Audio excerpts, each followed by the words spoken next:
I'm not trying to be paranoid here.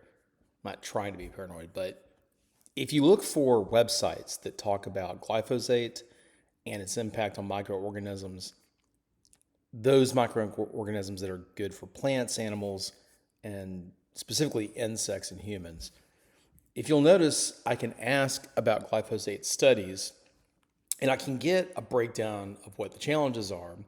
It will talk about the enzyme impact, it will talk about the microbiome impact and studies on it. But every link I get that goes to a publicly funded peer reviewed study is fake, it's dead. So, as an example, here's some studies on microbiome. Let's open that up.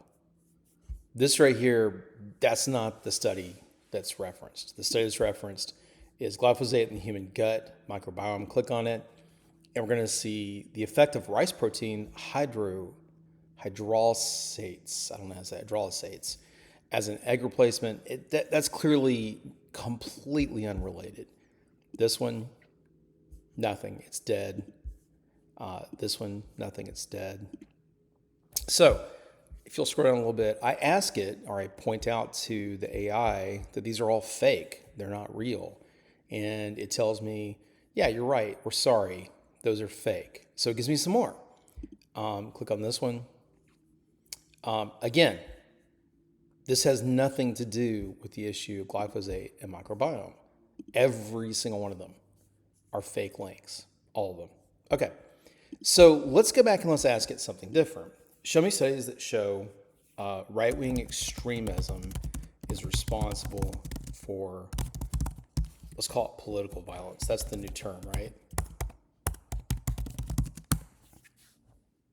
Again, I'm just using extreme examples. So here we go. We've got studies, key reports and findings. So here's a link. Let's see this one. Escalating terrorism in the United States. See this right here? Murder and extremism in the United States. Click on it. This is the ADL. Now that is a private site. That's not a peer-reviewed study location. So here's GAO. That one is real. Okay. National Consortium Study of Terrorism. This again, now that is an educational study. So that is, that one's dead. Okay, so one of those is dead. Let's see. How about show me peer review studies? Let's see if it has a hard time finding peer-reviewed studies. Now, keep in mind, Google Scholar specifically, is one of the best databases for peer-reviewed studies. So here's a link to a study. Now, that is a private pnas.org, but that is 100% what I'm looking for. This one, that's fake, dead. This one, dead. It seems to have a serious problem with peer-reviewed studies. And it's kind of odd because Google used to be the best place to find peer-reviewed data. I just find it really interesting.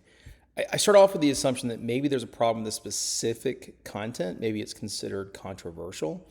Maybe Bayer has a lot of influence over Google and other search engines. But this is the problem I have consistently, whether it's Grok, Google, even ChatGPT seems to have a hard time finding studies, peer-reviewed data.